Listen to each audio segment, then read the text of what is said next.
Okay, cool. I guess we're probably live. Cool. I'm kind of checking it to make sure, and Yep. then we Hello, can. everybody. We were talking just a minute ago about how we are surviving quarantine. Hope you guys are all doing pretty well. I also realized I have my door wide open, and my partner is not quite as interested in altered carbon as everyone else. So I'm going to close the door. Hold on.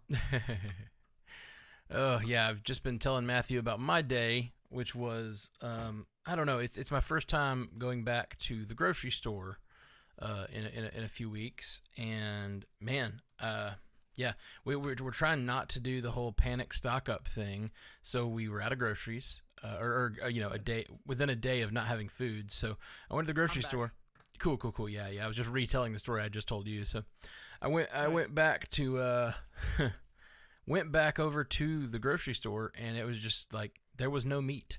Just the entirety of the meat counter was completely emptied out, and we had planned on cooking, meals here, and like every recipe we wanted to cook was not, um, uh, was not, was the ingredients were not available.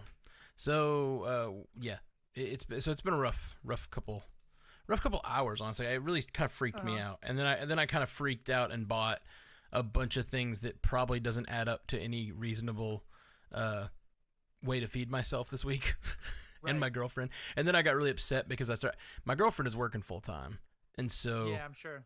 she's working in a hospital and having to work every day and come home, and it's just I got really like emotional because I was just like I just felt like I'd kind of failed her. She's having to work so hard every day. She's on a 7 day. She's working 7 days this week. Right. So she's gonna be in the hospital 8 hours a day, 7 days a week this week, and it's just like coming home. I'm trying to make sure she has the food she wants, and none of it was available. So I got like really sort of upset, and just kind of freaked out. And then Yeah. yeah, it was a rough morning. I'm sorry, man. I'm sorry, man. It's okay. I'm feeling a little better now. Yeah, yeah. I guess it's just Okay. I didn't I don't know I don't get that I don't get that freaked out very often, and so freaking out Yeah. like that was kind of a an upsetting thing to just Yeah. happen. No, Like, that sounds pretty hard, man. If there's anything I can do, please just let me know. And well, thank you. I'm hoping this is a good distraction, but as you told me recently, um, we have not written in stone that we're doing 5 days a week. Certainly, no one's paying us too much for it. So, I think we both reserve the right to, say to all you wonderful fans, hey, we need to take a break this one day, and we will get back to you the next day. Yeah, it's very possible that might be necessary. Hmm. And just honestly, the stuff that I need to get done. I'm having a great time doing this, but I don't know if I'll be able to do this every Yeah. day because there's so many other things to try to catch up on and stuff. So Yeah. we Maybe will we're gonna see. take a couple days break over the weekend. Maybe we switch to like Monday, Wednesday, Friday, or something like that. Yeah, I was, that I was thinking that exact thing, and the only thing that makes me hesitant is I don't want to take that long to get through Alter Carbon. I'm Yeah. loving No, it. I know. I'm I loving definitely it, want to watch it. and I love the idea that we could actually make it through season 2 in 2 weeks, or make it all the way to season 2 in like 2 weeks of doing Yeah. this. Pretty good. It's great. I'm really enjoying getting through it. I'm really enjoying podcasting about it. But yeah, it's hopefully um, the stress of all this stuff won't be so bad. I'm gonna hit record on my end, I guess. We can All go right. ahead and get I've on been cast. recording for a little while. I guess we could have said all of that on podcast. I was just kind of letting people join the stream if they want to. Yep. Okay. Well, guys, I guess let's get started. You ready to do the intro? Yep. Cool. Go for it. Today on Bingers Assemble, we have Altered Carbon, Season 1, Episode 5. We are learning that you really have no idea who's in any body at any point in time, and so storytelling. Welcome to Bingers Assemble, where today we're talking about Altered Carbon. My name is Matthew Carroll. I'm Matthew S. Fox. How we doing today? Man, not so great. Yeah. This is actually probably most people are going to hear this and not the live stream. So yeah, just had a rough morning. Grocery store, first time running to the grocery store since all this pandemic happened, and it was very stressful. I'll just say that, pretty dang stressful. Hmm. Um, so, but I'm excited to get back to the house and watch Altered Carbon, and yeah. Yeah, me too. It's been I have not yet had to leave my house, but later today we are going outside. We're going shopping. The state I'm in has a stay-in-place order that goes into official effect tonight at 6. Although my partner and I have basically already been doing that. We have not really seen another human being for about a week or so. And we're gonna go out and be super responsible, and keep 6 feet distance, and be super safe about everything. And um, where I am, Minnesota seems to be doing really well about this. I make fun of the Minnesota Midwestern Reserve, where everyone just likes to stay in their homes and not bother anybody else. And for once, that's a very helpful thing right now. But yeah, I'm just like everybody else. We're just trying to stay busy while staying at home. And I've got a father in New York City, so got super nervous about that. But we're just getting through the best we can. And I'm really enjoying this as like that kind of like a daily something to break up the day and give me something to talk about. And as I will say at the end of this show, after a spoiler section, having a detail similar to this, I think that gives a lot away. So yeah. Oh, okay. I see. Okay. Let me just cut all that out. I can do that. Or yeah. Okay. Cool. But yeah, like I'm really enjoying this show. I'm really enjoying getting to talk about it, and it's kind of a nice distraction right now. So let's kind of jump in. Absolutely. Let's do it. So this is the episode where Kovac has just been tortured. He comes back with the head of his torturer, he's just confronted the police officer Ortega. Oh, I finally remember her name. About how she knew the sleeve that he's in, and it was her boyfriend. And actually, the episode opens with a scene from before when Riker was in the sleeve, which I think is just really interesting from a production standpoint. Like, having the actor play that role as well, and having the same two actors interact, but having a completely different relationship dynamic. I think that's how quickly did neat. You figure out that was Riker, that wasn't Kovac? Immediately. Okay. You were picking up on things a lot faster than I am, because I spent a good couple of I actually stopped it and went back to the end of the last episode to see if I missed something. As soon as that happened, and I knew, oh, well, this isn't where the last episode ended, I was like, oh, I bet I know. And then the way he was acting was very un-Kovac. He was acting much more panicked with him taking the drugs. Taking the drugs is something that Kovac has done, but taking drugs during an interrogation seemed very un-Kovac to me. So I was like, well, this isn't Kovac. This is probably Riker. You picked it up on it faster than I did. For me, it was when Ortega started interacting with him that I was like, wait, oh, okay, I see what we're doing here. But so it's funny. I've now watched Westworld, and now something else I watched that had crazy timeline things going on. The Witcher. And both of those shows I liked a lot, but in both cases, I found myself getting frustrated having to work so hard to understand what was going on. And I wish that there was a little bit more of a signpost to clearly tell you, where we were and what timeline and stuff like that. It's just kind of a general thought, and I think some people really enjoy the storytelling technique of you don't know quite what timeline you're in, you got to figure it out, and then you go back and realize all the stuff you just watched. I think it was kind of a fun idea once or twice, but I'm starting to feel like it's getting a little overused because it just makes it a lot harder for me to follow. Yeah, I definitely understand that frustration. I do enjoy the sort of riddle of that sort of storytelling, and it sounds really I don't know. I don't know if this is a positive or not. I enjoy being able to look at something and be like, I figured it out. You know what I mean? Have you ever seen the movie Memento? Yes. It is the most confusing movie I've ever seen. Because from the beginning, you don't even know what order the timeline is happening in. It's super confusing. And even saying that might be a spoiler. I don't know. But you can't tell what's happening first and last. And there's so many weird clues throughout that movie to realize it. It's one of my favorite movies because of that. I love that confusing nature. And this show, to me, it does have a few scenes like that. But so far, it becomes apparent eventually within the scene as long as you're paying attention. So I haven't minded it, and I guess I do. I like being mentally challenged in that way. I think I really enjoyed the movie Memento, but I remember watching it and thinking, I really hope this doesn't become the hip new filmmaking technique, and that we now get 8 more movies like this. Right. And I think that's kind of how I feel. In Westworld, it was such a good part of the show. And I guess in The Witcher it's helpful, but I found it a little annoying. And I guess I'm just trying to get to the point where I'm like, this was really awesome for like one show to do every couple of years. I really don't want it to become a common thing we're doing. So because yeah, I really appreciate when that mental challenge is so much part of the story, since it was so integral to the Memento story. But I also think in something like this where it's not, you're kind of supposed to figure it out. Yeah, it may also be because I just don't pay quite as much rigid attention as I should to some of these things. So I just wanted people to make it a little easier for me, and maybe that's not a legit thing to want. I find that shows that are really hard to watch, like Altered Carbon, that's why I like doing podcasts about them, because it gives me an excuse to be like, I'm do nothing but watch this show, because that's how this show is meant to be watched.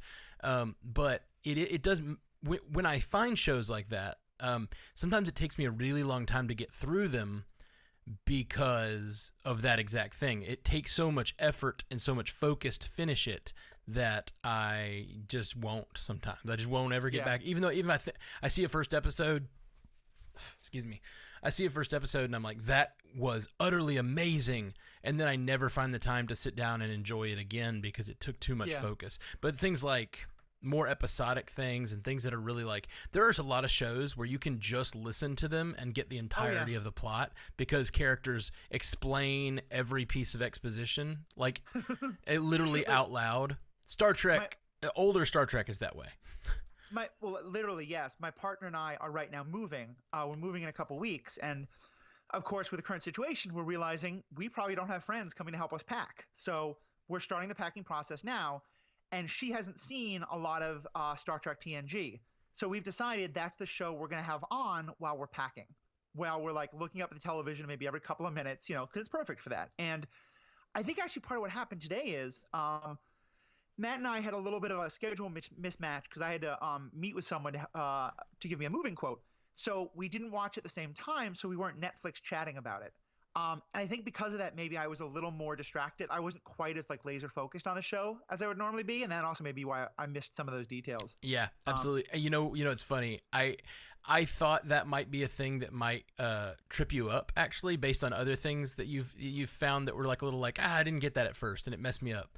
So I like literally almost texted you. This is this is before, right? And then I realized, oh, you've already watched this because we're not watching it at the same time. Like I got so used to having Netflix party going that I didn't.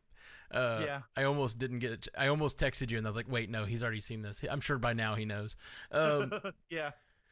Well, and it was funny too because I watched 95% of the episode, but then because I'd gotten started a few minutes late and the episode was a little longer than I thought it was going to be, the mover called like when I had 4 minutes left in the episode, so then I watched the last 4 minutes. So, but anyway, yeah, I really like. I think it's the way I commented before that the actress who plays Mrs. Bancroft, who then also played the daughter, that I thought it was a great acting performance. There's something like, I know Orphan Black is very good at this, but I love watching an actor basically play two different characters in the same body.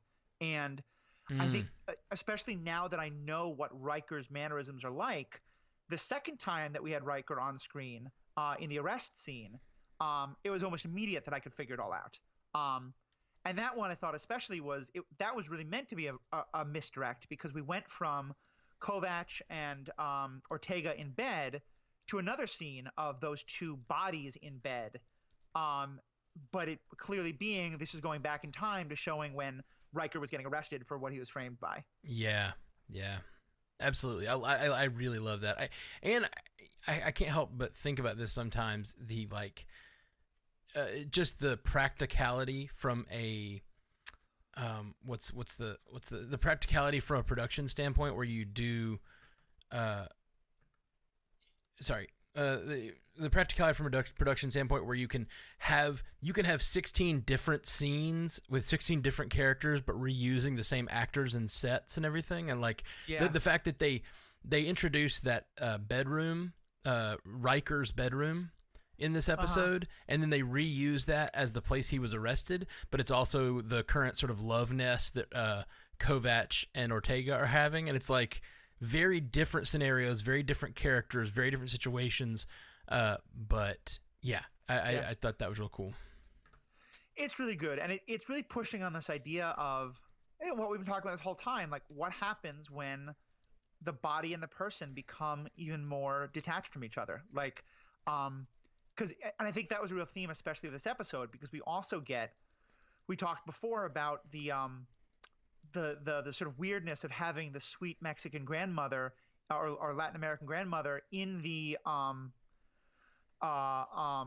body of this like tattooed, biker dude. And now we have that same body that we just learned to have these all warm, loving feelings to, being the host for, the Russian gangster who seems much more like what that body should represent. But it also was very jarring because of all the experiences we just had with the body in the last episode. So I thought that was a really wonderful bit of reminding us just what this technology opens us up to. Absolutely.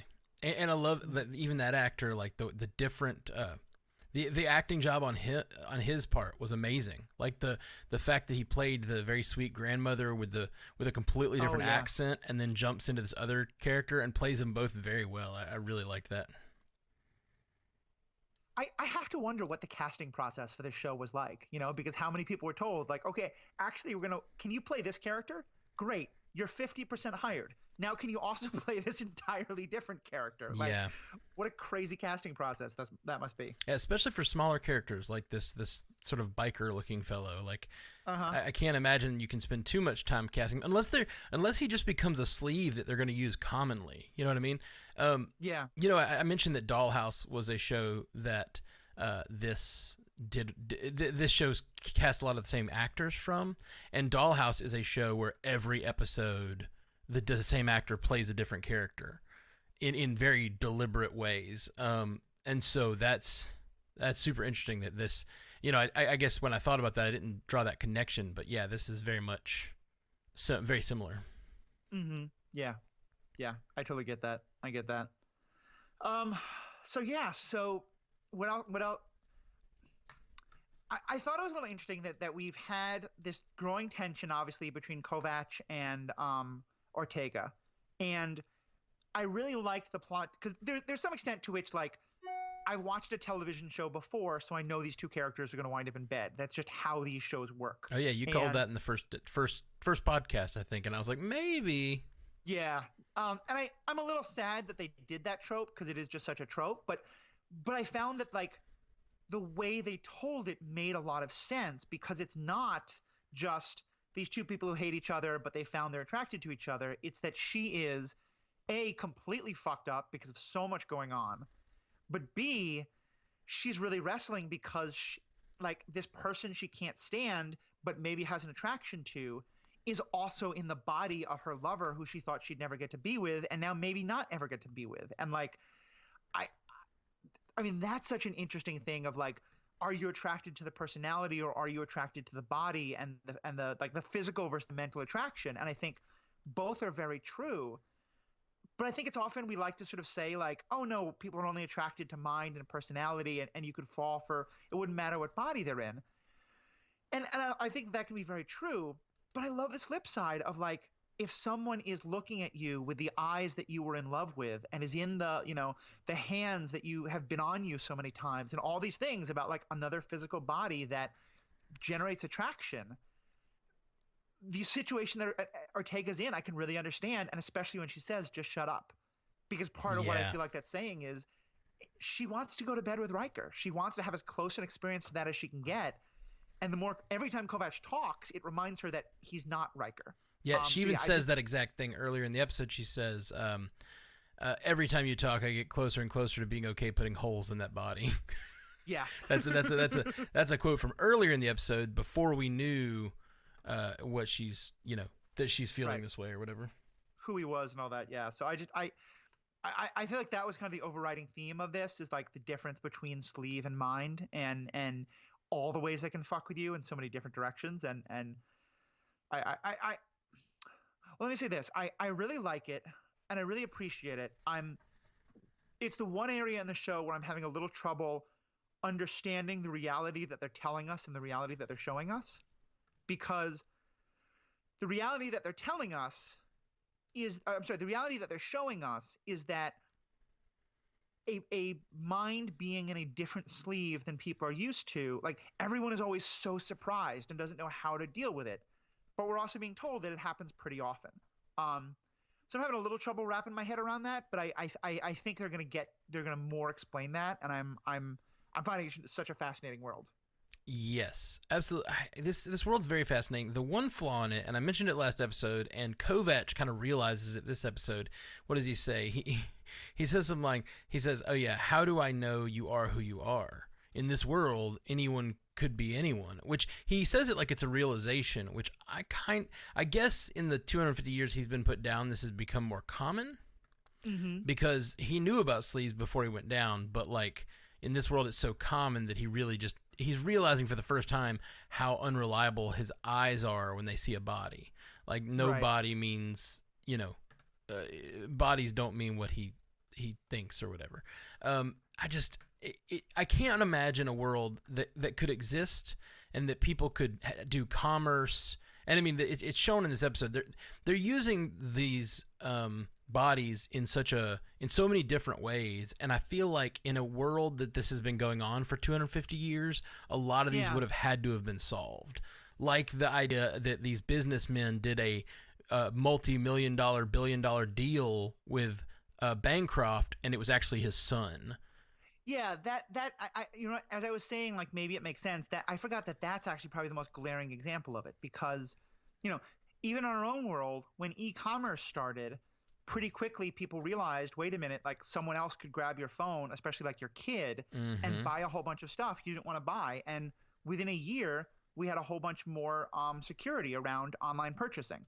And yeah, so I think you're right there. The more I think about it, the more I feel like people should be used to the idea that like someone would want to steal someone else's sleeve. The one exception I can give to that is that maybe like the Bancroft family is so incredibly fluid about sleeves, in part because they have the ability to have so many clones and so much access, and that for most people, the idea that like there would be a spare copy of your father's sleeve lying around that you could jump into is non-existent. But even so, if it's something the super rich can do and the meths can do, they're the ones who are doing most of these huge expensive deals.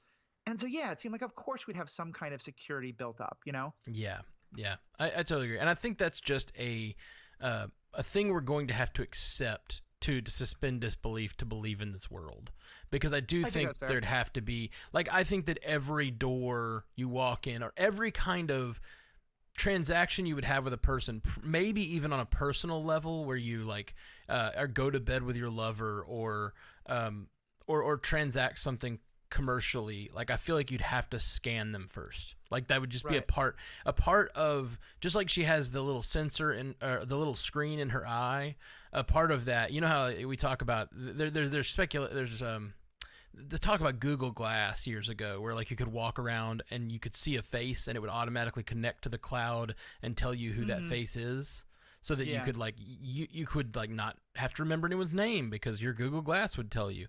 I feel like that would exist, but it would somehow be like roaming around scanning the stacks, and so you know who you're dealing with. I don't think that this world could exist the way it currently is.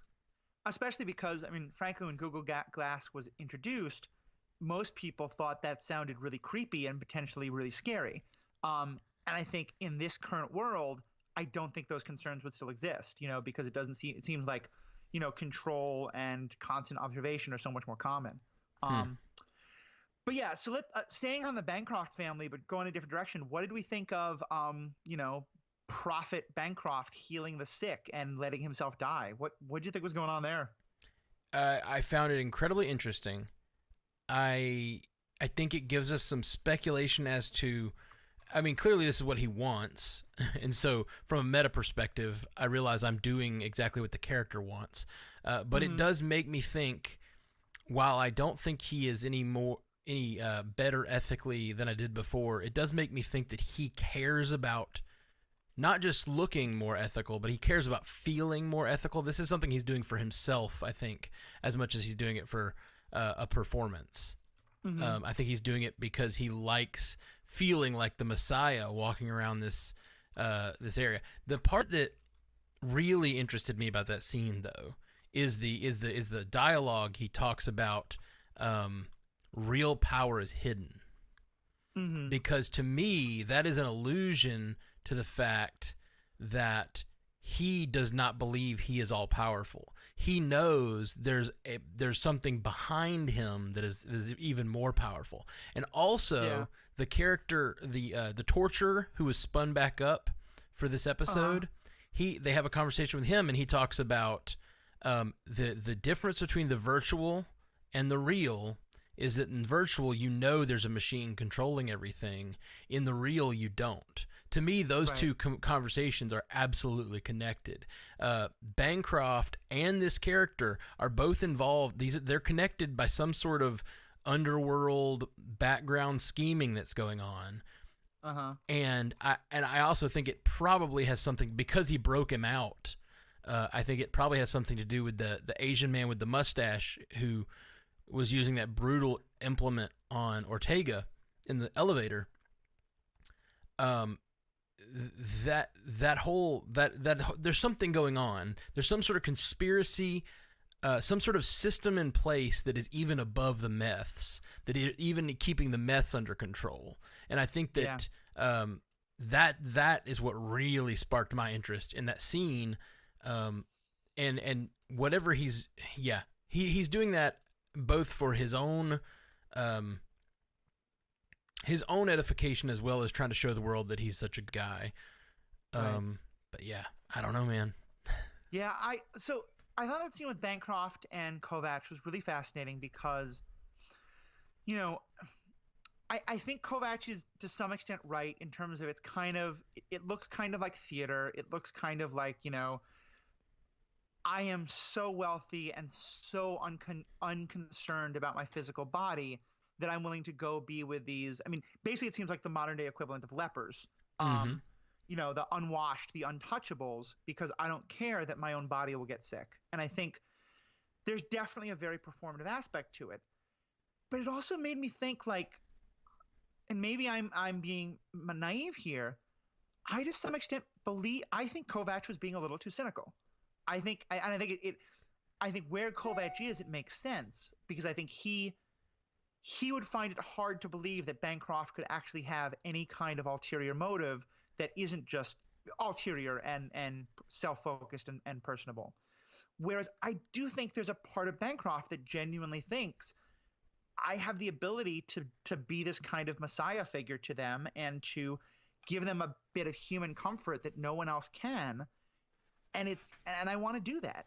And he's doing it exactly the way a narcissist would do. I mean, it's very much a white knight kind of I'm gonna bask in their love and adoration. And I think that's certainly a big part of it. And that's Kovacs is very right to be kind of cynical about that. But I do think that there is a core of Bancroft really feeling some sympathy for these folks and some feeling like that he can do some good by making this kind of martyr-like sacrifice. Not simple one way or the other, but I definitely think it's a little more complex than Kovacs was wanting it to be. Totally agree. And I think it's making Bancroft out to be a much more complex character overall. He also, what do you think of his actual stated justification that you're saying because I cannot fix everything, I should fix nothing? Do you think he seems to be saying he's doing what he can? Obviously, giving a few things of food out um, in a sleeve that he doesn't care too much about is probably not the most he could do for these people. Yeah, I found that part to be a little disingenuous because I feel like, if nothing else, in the moment that really made me think like this is for your own edification is like, and again, I'm projecting a lot here, but I'm just running the situation out in my head. If you're one of those people who is infectious and I mean, kind of a really interesting metaphor for our current world right now, like I imagine that as dearly as you want human contact, the idea that the people who do reach out to you are going to put themselves in danger and that you might harm someone who just tried to reach out to you would also be pretty psychologically damaging. So I feel like, to me, the moment that made me think like, okay, there's a lot of narcissism happening here is when Bancroft very publicly dies in front of the people he just tried to help. Because yes, he's helping them. Yes, he's giving them human connection, but he's also giving him that visceral reaction of, remember, you're dirty, you're infected, you're dangerous, and I tried to love you, and I'm dying because of it. I kept really wanting him to kind of like slip away, to like, go. I think he was like against a wall, just like turn a corner or something, so that people don't have to literally see that they just killed you for you trying to help them. Hmm.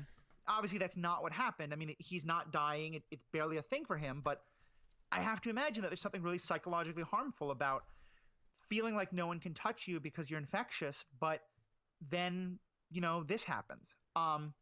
So yeah, I did think that that line was disingenuous, because as even as Kovac says, like, why don't you just buy them all new sleeves? Mm-hmm. And he never says I can't do that. So I think this happens a Well, lot. he I does think say, because I cannot fix everything, I should fix nothing, which alludes to the fact that he can't fix that. Now, it doesn't seem like his income is the limitation there. Like, it seems like he right. has enough money to buy them all sleeves, because he buys himself sleeves constantly, which makes me think, given that conversation, there's some greater power behind him that's not allowing him to buy up all the sleeves. Oh, see, because I took that in a very different way. I took that as he doesn't consider that within the realm of possibility, like that would be too much sacrifice for him to do. So he doesn't even think of that as something he could do. Um, It's definitely and to possible. me, I mean, to me, the example there is like, I look at, and again, I don't want to get us into a big debate at economics, because I know we see these things differently. But like when I see, corporate billionaires who are ridiculously wealthy saying, well, I can't do much, but I'm going to try to donate some to food shelters. And my first thought is, the people using food shelters, some of them are the people who work at your factories because you don't pay them enough. Just pay them more. Stop being so rich. And I think, if you said that to a Steve Jobs, or not Steve Jobs, he's passed away, but if you said that to a Bill Gates or to Jeff Bezos or something, they'd look at you like you were crazy. Because to them, that's not something that's within the realm of possibility, even though it very much is.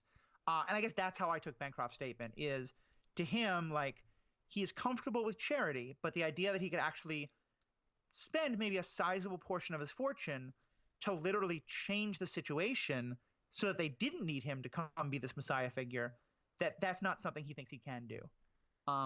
It may well be right, though. Maybe he's being more honest there, and we're going to learn something entirely different. Yeah, I'm not sure. I'm not sure. It either is same kind of rich man logic of I can only do so much without harming my own. I got to take care of myself first, and then I can help others with the small leftovers. Mm-hmm. Or it's it's something deeper, and the fact that twice in this episode we get a call out to this mysterious machine / power that is working under the surface makes me feel like there's more to what's going on. And we also heard this episode about these. I've talked about how I think the religion aspect, the religious coding, could be a control measure to Uh-huh. maintain the supply of sleeves. Man, that sentence would not have made sense 5 days ago. It's like every word in it. But but I think that we also learned this episode that some people are having their coding changed, so religious Yeah. conversions are being faked, which to me shows an even more controls, someone in this big machine that's in the background, even above the M's, not the M's, sorry, that's from a different, The Mets. the meths, sorry, it's from a different thing. Yes, above the meths is also being contrived and controlled, and possibly religiously coding people just so they can't. I mean, in these specific circumstances, it seems that they were religiously coded to like hide actual crimes, but it's possible that there's some being religiously coded just to keep the supply of sleeves. Like, I don't know. I still feel like that's a thing, especially. But see, and to me, if there is someone controlling the supply of sleeves to some degree, Mm-hmm. it makes sense that these rich folks might be developing their own ways of cloning sleeves and keeping a supply of those because they don't require the same thing. Yeah. I don't know. All of that is really supposition, but it seems like there's some stuff in the text alluding to it. Definitely some great doors open. So here's my question. Why do you think people are coding other people? Because I can see two very different reasons for it. And my guess is that it's a mix of both, but I'm curious what you think, which is that I think that there are people who are doing it for the very cynical reason of this way the dead can't testify. It's basically a way that's what they allude to in this episode for sure. Silencing someone else. But yet we also see at least one person, the person who helps to break out Demi, being distinctly religious himself.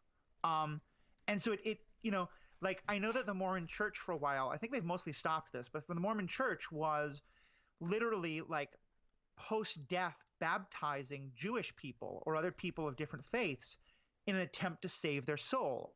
Yeah. Even though, people thought this was horribly offensive. And I kind of wonder if there are some people who are coming at it from that motivation of like, every poor soul that gets re-sleeved, their soul is lost. And so to save their immortal soul, even though they don't want this because they don't understand, we're going to cut them off from that possibility so that they can go to heaven.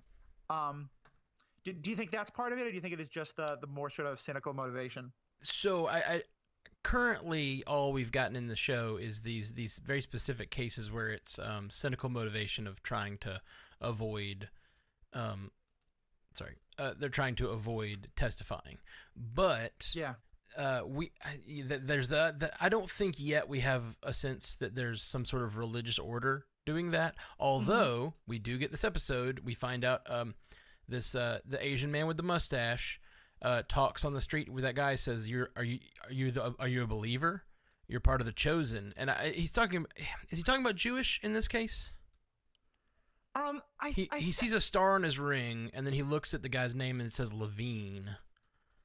Oh, okay. So here's again, I missed those details. Okay. I made him looking away for a second. So he looks at the guy's ring, and there's a star on it, and I couldn't catch if it was a Star of David or if it was. I thought it was a 5-pointed star, which the Star of David is 6. I'm not totally sure. I'm gonna look it up. Star ring, altered carbon, see if I can grab a picture, and see. I guess I could look it up in the actual episode. No, I don't see it. Okay. Okay. Anyway. Yeah, it's interesting. I felt like we kind of have two different kind of episodes that we've been getting so far, and I'm glad that we're getting a good mix. We get episodes that are saying like, here's the questions to be interested in, and then episodes that are really like, here are the answers you've been looking for. Yeah. And this one definitely feels like, and maybe kind of fittingly, because we just had kind of a, we learned an awful lot in the last episode, and a lot of pieces fell into place. So this feels like a good time to be like, okay, well, you think you saw the puzzle? We're going to pull the lens way back and show you that there's so much you still don't know. Yeah, for sure. And I'm really interested to see. So this is very problematic, actually. If that guy's Jewish, if the Asian man is Jewish, and that's what he's talking about, which I don't know. He does have a star ring, and he talks about being a believer and being part of the chosen. It's very problematic if he's part of the if that is the big machine in the background. That's super problematic. No, I can't imagine that's where they're going. Unless that's a unrelated detail that character is also religious, but he is religious. I wish I could find the picture of that ring. I'm gonna look it up on the actual episode, I guess. Yeah. Because I thought he was I thought it was a 5-pointed star. I am, for lack of a better term, I am very plugged in to the woke internet. Right, that's true. And I'm part of that. I know you and I have talked about this, that I tend to be very sensitive about those kind of things. And I certainly know a lot of people who talked about altered carbon. I'm fairly certain that if Netflix put out a show in which an international Jewish conspiracy was running everything, I would have seen a couple of posts about it. Yeah, yeah. So I'm pretty safely putting that entirely off the realm of possibilities. Yeah, I think you're right. I absolutely think you're right. But it is like, what is the deal with this guy? And here's the star ring. Okay, I'm looking at it. And it is Officer Levine, and Levine is a Jewish name, correct? Yes, very much so. I knew that. sorry, I'll edit this out of the podcast. I'm just looking for that ring. Because if it is a 6-point star, I'm very confused with how. Yeah, like I agree with you. I don't think this could have gotten under the radar of like. I think it would have reached my ears because it's sci-fi related. Even if I'm not a huge into the woke internet as you are. Yeah. Nope, think it is. It's a Jewish star. Okay. Yep, it's a Jewish star, and the guy who just murdered the people in protection of the whatever this mysterious organization is that's trying to keep that guy from testifying is wearing a Jewish ring. His name's Levine, and or the man he's talking to is wearing a Jewish star. He's named Levine, and he says, "Are you a believer?" And he's like, "Oh, what? No, this is just a ring." And then he says, "Oh, well, belief is very important. Faith is very important, and it's not very often I meet one of the chosen." And he's like, "Oh, wait, are you a believer?" And so apparently the Asian man with the mustache considers himself a Jewish believer, and he is part of the big conspiracy. I would stop you there because I think there's a big assumption you're making there, which is I think part of what they're saying is that the chosen and a believer are two very different things. Because I could see the idea of that are you a believer means are you a person of faith, with an idea that like in this mostly atheistic, agnostic, mostly atheistic, God-hating world, that finding someone who's on a different religious path than you but still on a religious path is a good thing, and you're like, oh, are you a fellow believer? That's a good point. It's very possible the guy who is a part of the conspiracy is just impressed that he met someone else of faith, not necessarily the same faith. Well, but the other part of it is, and again, this is what's happening in our own world. I have no idea what's happening 250 or actually 500 years or whatever it is in the future. But in our own world, in the very conservative kind of like focused on the end times Christian community, there's a very weird approach they have towards Judaism of seeing Jewish like that, where they see like Jewish people are the chosen ones and that they were God's first promise. And it sounds at first like it's a real like Christians loving Jews kind of thing, until you realize so you're the people who we should most convert because you're closest to God but not there, or in other words, you're going to be the first to die in the apocalypse. Again, I have no idea where that's going and if any of that is being represented here. But it does definitely make me think about like that someone could be very, very religious of a sect that is not Jewish and be happy to recognize someone who is Jewish, but not for good intentions by any means whatsoever. Sure. Does that kind of make sense? Yeah, absolutely. I just rewatched the scene, and he does say it's just rare to meet. You meet too few of the chosen in this city. Yeah. Which that is interesting. Yeah, totally agree with you. We'll see if the Jewish part of this character, or at least he's apparently a character. He actually never says he's a believer. The other option is this character could have seen the ring and be a anti-Semite who is curious if this guy is actually a believer because he wants to punish him. And when he says he's not, he's like, "Oh, well, okay." That's possible. That's possible too. It's an interesting detail, and also, like you said, it's at least 350 years in the future. We don't know what their world is like, but it's an interesting detail I feel it's got to be deliberate to throw that into this character.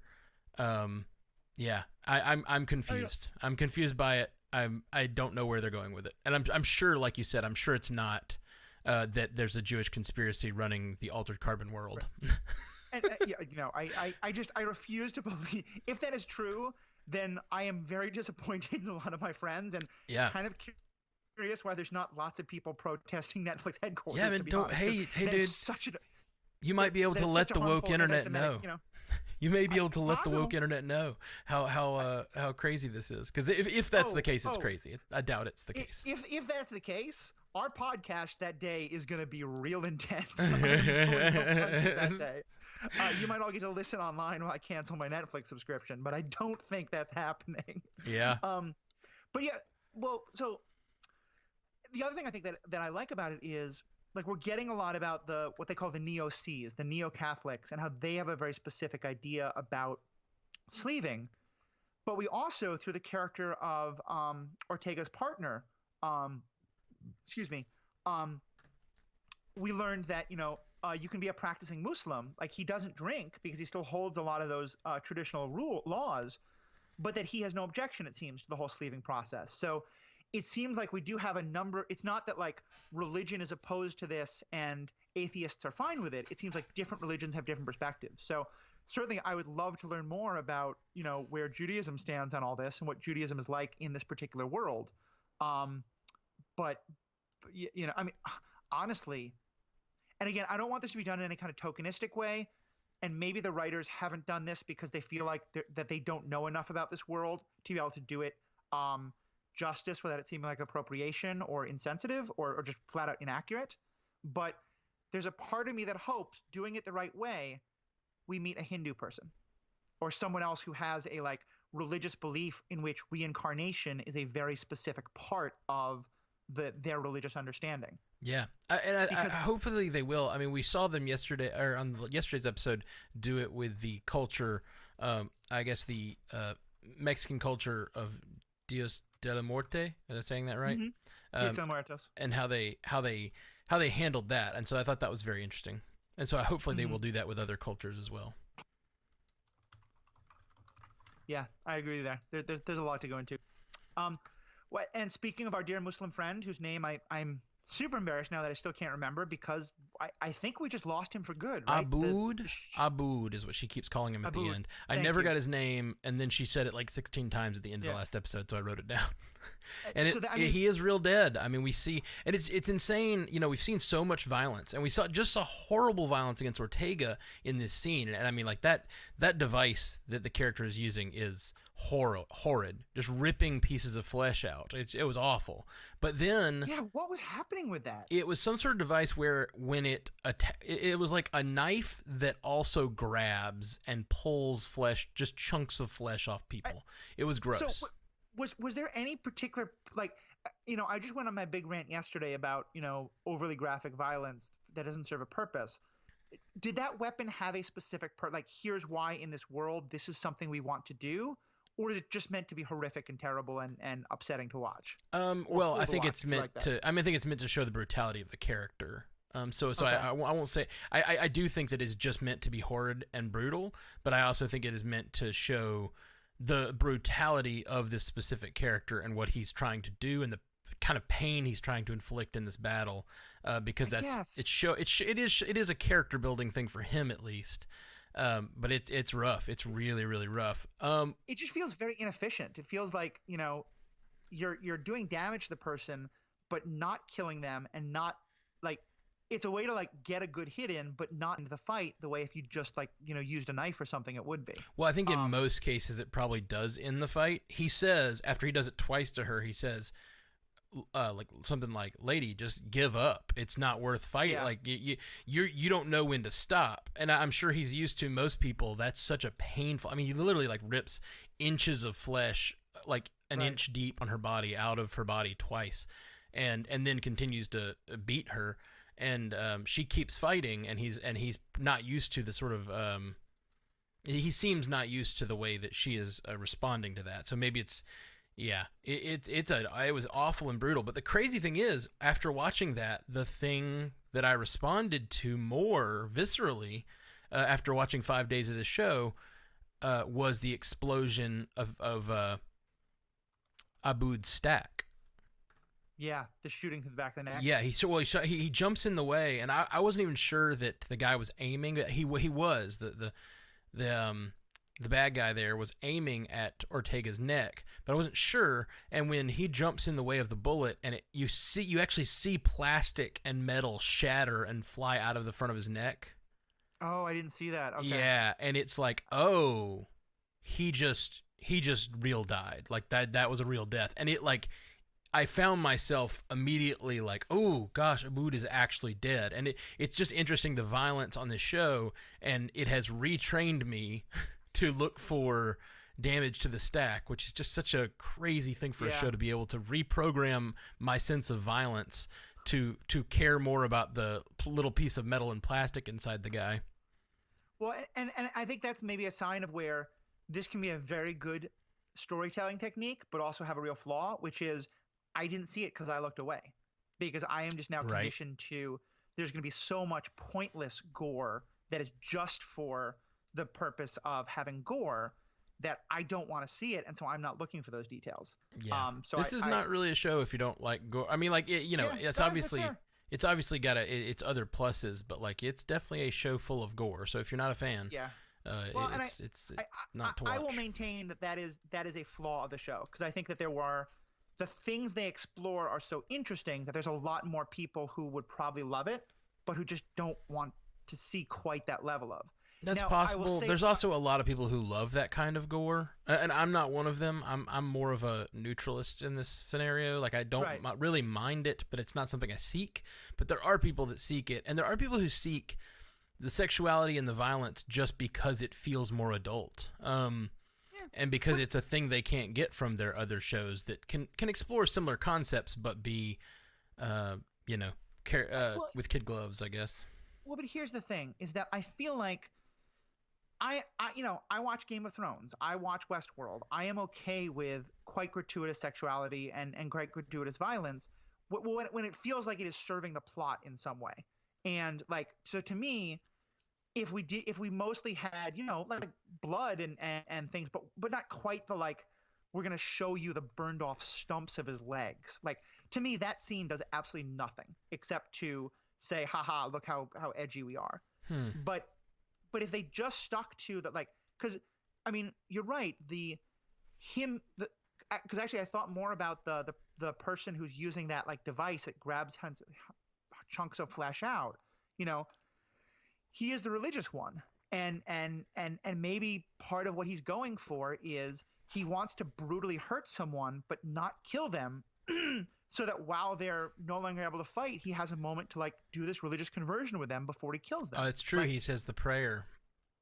that's a brilliant bit of character building Yeah. where that level of gore is helpful, because it shows you that. And in the same way, like, if not every gunshot wound was incredibly, gory, then I would have looked to see the one and seen all that plastic and stuff breaking off. But when we've had so much gore that seems like it has absolutely no point except to be, fetishistic almost. Yeah, I'm getting too much onto this moral point, and I went too much on there last time, so I don't want to go too much there again. I'd like to give the counter argument to that, just a little bit, and just to talk about whether it's a flaw and whether it's, especially talking about its morality. I actually find this kind of show that treats violence very, very sort of tries to treat it with a realism. Like I said, it's not my favorite thing, but it makes me really realize how violence doesn't seem cool in this show to me. See, I would disagree. I will say far and away my favorite superhero movie is Logan, because Logan is, I think, what you're talking about, is incredibly realistic about violence. And that one, it was hard for me to watch because it's very bloody, but it felt earned, because it felt like I was never supposed to be titillated by the violence. I was supposed to be horrified. I was supposed to be like, realizing that even when this little girl kills the worst of worst people, it looks horrible and it looks upsetting. That is interesting, because I feel the opposite about this show and that. Like when I'm watching that little girl kick the asses of the guys who are after her, and she does all that flips and kicks and craziness, and like I am so rooting for her, but and I just feel like it's a superhero movie. When I think about this scene and Ortega getting blood or chunks of her flesh pulled out, I am viscerally in like, it grosses me out to the point that I'm like, oh, that's what violence is, and I don't want any part of it.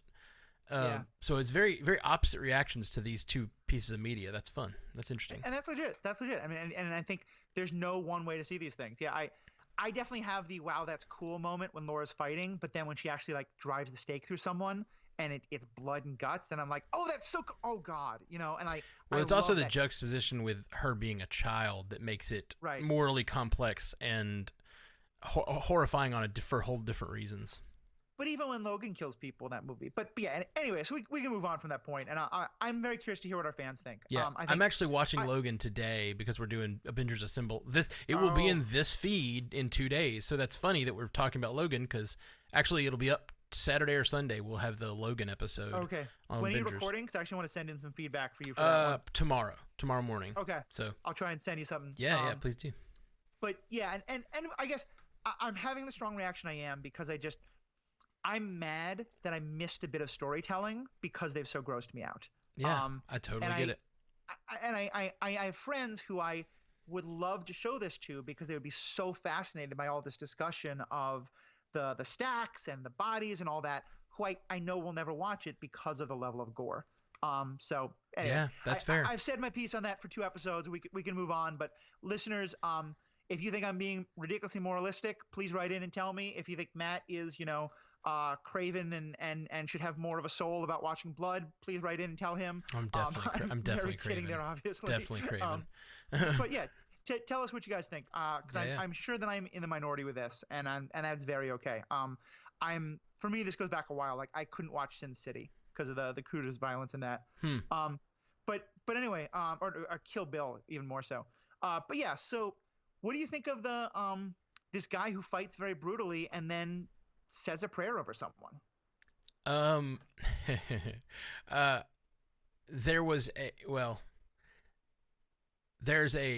can't even tell you without I can't tell anything without spoiling. I just watched a show where this was also a plot point, and so it's very very interesting that this that I literally watched this. I watched a show where this was a plot point, and now it's a plot point in this as well, which I find funny.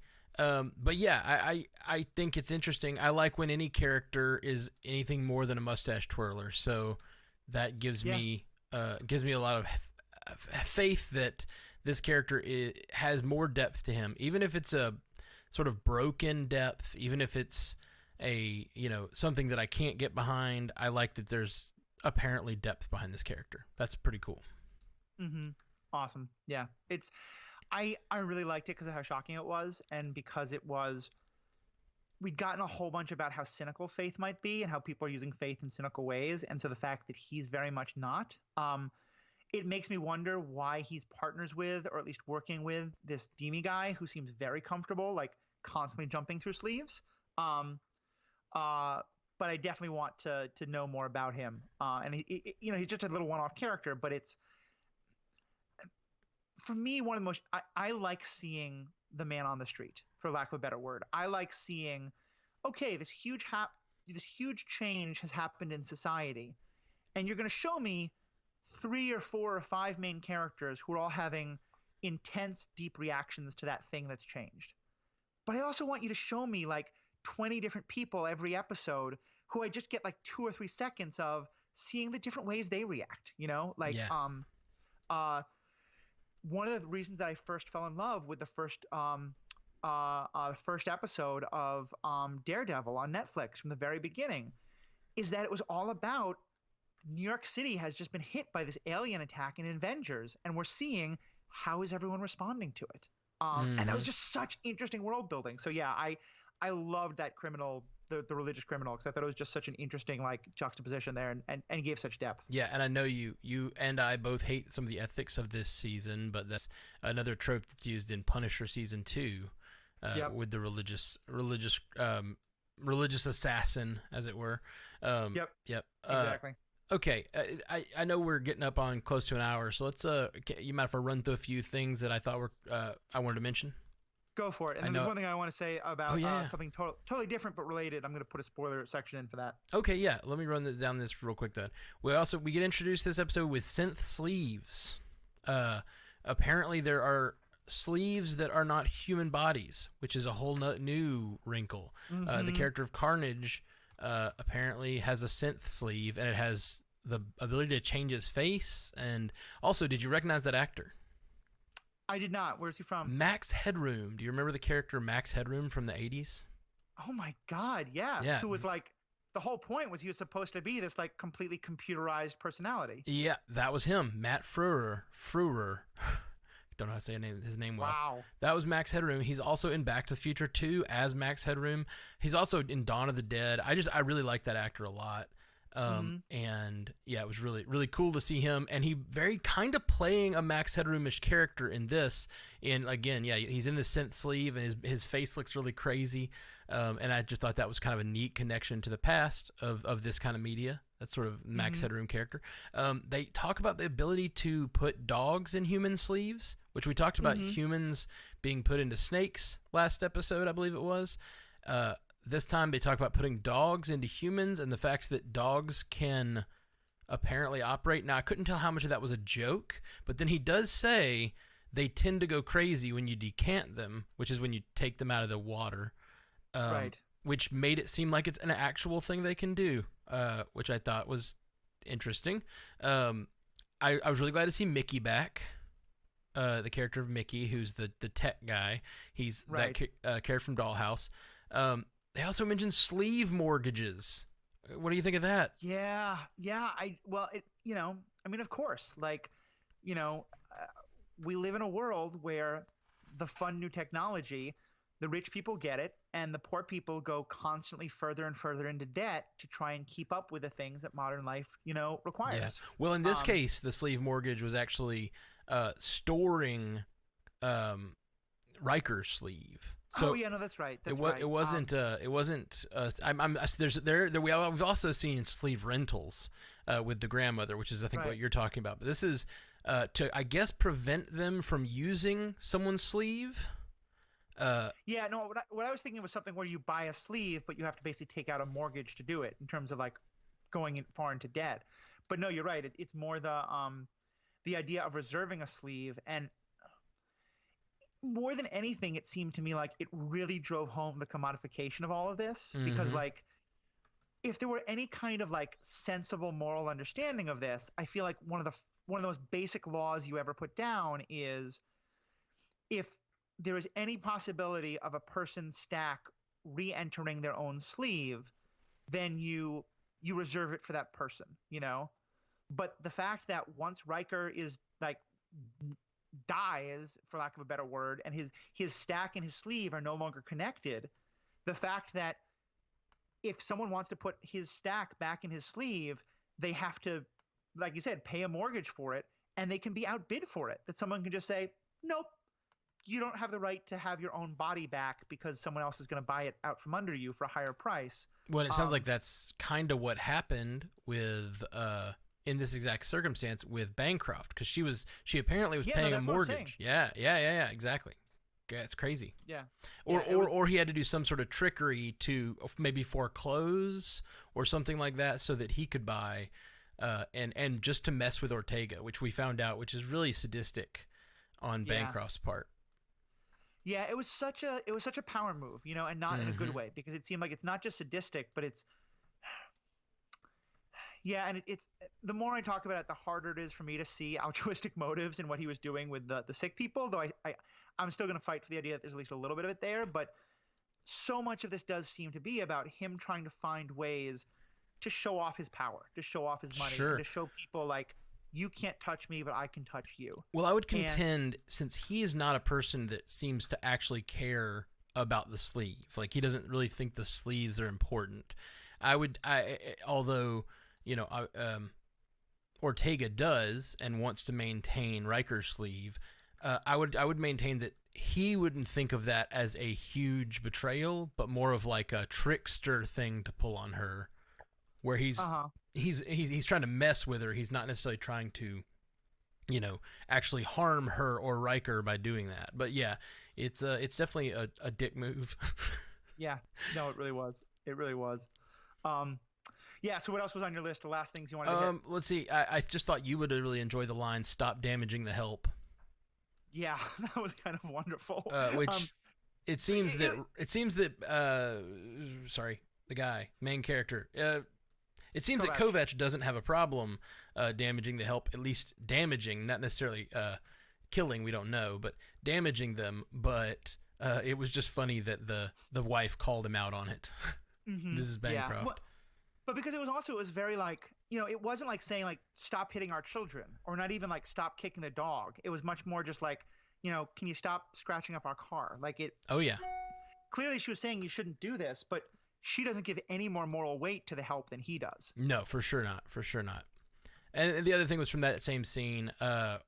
What about Mrs. Bancroft's offer? I feel like they're, Whew. we won't get too into it. But man, Miss Bancroft offers to send him to an island that only she knows about, where there are lots of her sleeves that are double sleeved, which I guess maybe triple or quadruple sleeved, with her consciousness, so they can just have an orgy for as long as he likes until he wants to be done with it.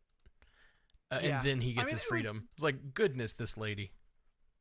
I kind of feel like when you create these kind of artificial intelligence ideas, it opens up all sorts of doors, and it opens up all sorts of great, interesting philosophical questions, and great criminal possibilities, and a whole bunch of possible lit erotica stories you can write. There's a whole bunch of different fantasies you can come up with this, and I think there's nothing wrong with that. And I think that this show is, in a way, I kind of appreciate being like, yeah, we're gonna push that, we're gonna explore that a little bit, and show what are some of the crazy, sexy things you can do with this. I also love the expansion of the dangerous dame trope, as we mentioned. And we talked about it in her first scene, that she's kind of that dangerous dame waiting in the window, but she's just so explicit, just so on the nose with her tempting him. And that's, I think, a artifact of living in this world where everything is so commodified and on the nose, that she's not coming at it in a coy way like you see in most of these sort of noir fictions. She's just like, would you like to have sex with lots of me's on an island? That's what I can offer you. I'm just offering it right out. And I think that I really appreciate that they do that in the same episode that she actually does get together with Ortega, because that he does get together with Ortega. I mean, because. And again, I am very much not a moralistic person about sex. I am open to, as long as people are not being harmed and things are consensual, if technology allows you to do crazy new things, have fun with it. But I think there's always a possibility of sex getting to a point where it is literally just about bodies and not about any other kind of connection. And that's not necessarily wrong, but that certainly can be very harmful if that's not what people are going for. And in this world in which you are so divorced from your body, I feel like it's very possible to go pretty darn far down that road. And I feel like what Mrs. Bancroft offers is exactly that, because this is no longer in any way like I am having the sexual connection with this person who's inside this body and I'm connecting with them on all these levels. It's literally, let me give you, 4 or 5 very accurate sex dolls that all are going to be sort of controlled by my personality, but are pretty far away from that. And again, that's a fine fantasy if that's what you want. Even that sounds judgmental. I mean, that could be fun sometimes. But I'm not saying I wouldn't be interested in that if that was a possibility in some world. But I also think that that's incredibly different than a human connection that is about bodies, but also more than bodies. And I feel like what happens that there's a very important juxtaposition there of what he's offered with Bancroft and what he has with Ortega. Especially because what he has with Ortega is still an interest. It's not that his stack and Ortega's stack are completely connecting. She's trying to be with Riker more than him in some ways. Mm-hmm. But still, I do feel like that there is some level of I don't think Ortega could do that if it was just I just want Riker's body. I couldn't possibly care less who's inside it. I think there has to be some level of connection and attraction she's feeling to Kovac, despite how much tension they have and how much they don't like each other. And yeah, so the more I think about it, the more I feel like that alone you could write so much about, because there's so many levels on which they're exploring, is sexuality about the mind? Is it about the body? Is it about a weird interplay of those things? And what happens when you take our normal assumptions and just throw them all out the window?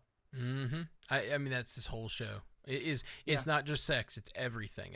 What does life mean when you can divorce everything from the bodies that we live in? Do you want to answer this piece of feedback or chat about this piece of feedback that we got? I've not seen it yet. Do you want to here? Let me open up and I can read it. Yeah, I think I sent it in your Skype chat here, or I can send it on Facebook. Either way. Sure. Oh, let me open my Skype chat. I didn't even see that. I was looking for the Twitch TV. Bloop. How do I? Oh, yes, the one that I sent you yesterday, but I just resent it. Oh, from yesterday. Okay, yeah. Let me Yeah, actually go back. We just said we'd do it today, and we just get around to it. Yep, yeah, because actually this was someone who, and very much thank you. We Matt and I can talk quite a lot, but we really want to hear from other people too. So absolutely, this is Drew from the Andy Joe Show. He has on his signature here. Scrolling back to find. Here we go. So Drew from the Andy Joe Show, he wrote in, "Hey guys, I'm really loving the Bingers Assemble Altered Carbon stuff. I was already planning on watching the show during the quarantine, but now I'm watching it day by day with you guys. I didn't start the Marvel Netflix shows until after Jessica Jones season 3, so it's great having you talk about a show that I'm loving. Well, cool. I'm so glad you're watching along with us, and that we are that you're a part of this with us. And please keep writing in." And so he then says, "I was wondering if you guys were planning on talking about the Netflix animated film Altered Carbon Re-Sleeved, because that is also in the same universe as the show. So it's some of that hot, wet, deep continuity." That's a phrase I'm uncomfortable reading, but I know it's a favorite of yours. For those who don't know, that Matt has talked a lot about continuity being a great thing on the MCU cast, and I agree with him. We just might have a different relationship to continuity. We must. I understand that there's a lot of stuff going on right now, but it'd be great if you could talk about that film as well. The movie takes place after the events of season 2, I think. Thank you so much for the great podcast, Drew. P.S. There's also a canon Witcher movie coming to Netflix this year called The Witcher: Nightmare of the Wolf. So yeah, I'll take the first shot. We haven't seen that movie, and knowing that it comes after Altered Carbon season 2, I probably won't see it till then. But yeah, I'd certainly be open to watching it and talking about it then. Yeah. I'm so glad Drew wrote this in, because I'm fully on board. If we're gonna do all 18 episodes, we might as well cover the movie. It's an animated movie, but still, like, I not to diminish animated movies, but it's not normally my thing exactly. I'm more of a live action guy, but I'm totally down. Yes, absolutely, we will do it when we get there. Which we've still got 13 episodes left till we're there. We're like a fourth of the way to to that movie, man. And similar, like I don't. Have you seen The Witcher? I have not. Depending on how long quarantine lasts, who knows how many great shows we'll finally get to catch up on. Well, what I was actually going to say is eventually we're going to get Witcher season 2, although I understand that production of it has been delayed because of the quarantine. But when Witcher season 2 comes out, I'm going to push hard to do that as a Bingers Assemble show, because I think it's one that people would really love, that you might love, or maybe someone else would do it with me. But yeah, I definitely want to be talking about somewhere on the Stranded Panda Network. I will be talking about The Witcher with somebody. Maybe that's on Superhero Ethics. Maybe that's on one of these shows. But I know Jeff loves Witcher, so okay. So that might be he would probably be up for. I don't know what his quarantine situation is. At last I talked to him, he was work from home was a possibility, but he didn't have to work from home, so he was still going to the office because he was one of the only people going. But I don't know what his deal is. Last I checked, since he also has school-age kids who now can't go to school, finding more time in quarantine is not going to be easy for him, and I'm already having to twist his arm to do the Star Wars podcast. Yeah. Some other annoying person keeps grabbing him to talk about Marvel stuff. I know, I'm the worst. Jeff, we're fighting over you. But yeah, I certainly think if he wants to talk about The Witcher or someone else, we'd love to, and I didn't know about that movie coming. I'm super excited to see it, and I would be really excited to talk about it when it does come out. Thank you, Drew, for letting us know about both of those. Do you like The Witcher? You a fan? I'm assuming, since you want to cover it. Witcher might be one of my top 5 TV shows of all time. Interesting. So I had just gotten done watching Watchmen, which is my favorite show of all time. Just hands down, it's my favorite show. I freaking love Watchmen. But my buddy, who I was like watching it with every week, and not Jason, who I did the podcast with, but another buddy of mine, who's Josh, who did guest on one of the episodes. We did on that. He just hated The Witcher, just hated it, and so it made me like, well, I have a very similar taste to him, so I didn't watch it. But then a lot of people I know liked it. Me and Jeff have even though we have some similar things that we like. Me and Jeff also have some things that are very different that we each don't like. And so like when Jeff says he likes something, it doesn't mean I'm going to like it. So he's the only person that's been telling me I should watch it. But I was like, it's Jeff. I don't know. I mean, to me, the biggest thing is, did you like Game of Thrones? It's a good question. I definitely liked parts of Game of Thrones. Okay. it is very different than Game of Thrones. It's much more supernatural. But I do it scratched that same itch of fantasy world with kingdom politics that I was really missing. Okay. So yeah, I like the kingdom politics more than I like the fantasy. I'm not a big fantasy guy. I'm more of a sci-fi person, so that's one of the reasons as well as I haven't been interested. But especially if we do want, if anybody does one on the Stranded Panda, I'll probably try to watch it with you guys and listen. Yeah. And I now do need to go. So do you want to say any one last thing, or can I do my spoiler thing and then we'll I'm close done. out? Yeah, do your spoiler thing. So all right. I'm about to do the spoilers for the season finale of well, let me say this. Even saying the name of the show might be a bit of a spoiler. I don't think it is, but if you want to stop, just stop right now. I think you're fine. Thank you so much. At least to say Star Trek. Stop you so much for being the spoiler I'm about to give is for Star Trek Picard. So if you've not watched the finale, the last episode of Star Trek Picard, go away in 3, 2, 1. Star Trek Picard has his stack downloaded into a new sleeve. So like, there was so much that was so bad about that episode. It was so I'm bad. Sure I will write into you guys on the Star Trek podcast to talk about that, because why the Romulans just sat and waited for 10 minutes to fight while everyone else got their ducks in a row, or all the anyway, I don't want to get onto that rant, but there's why freaking have Data there at all if you're only going to kill him for no reason? But anyway, just to stick to the part that I wanted to say is, I thought it was so interesting that, and part of this is just the crazy coincidence that this is what I'm all watching now, but that there's 3 shows that I've just watched within the last like 2 weeks: Westworld, Altered Carbon, and now Picard, that are all using this idea of downloading a consciousness into a new body. Mm-hmm. And I think so far, I like Altered Carbon's way of doing it the best, and Picard absolutely the least.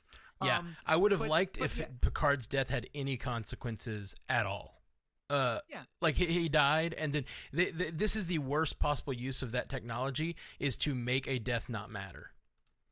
When I've already seen the actor do a very nice, like, on air asking another actor to act with him on season 2 of his television show, his death scene is not going to have many consequences. No. Like, and anyway, well, it could have at least had the consequences of him having a longer life or superpowers, and they make the distinction. They make it specific that he doesn't. Like, they could have at least given it positive consequences, even, but consequences, and they chose to give it no consequences. And I think it may be, for such a great first season of that show that I love so many parts of, it's such a bad episode and such a bad finale.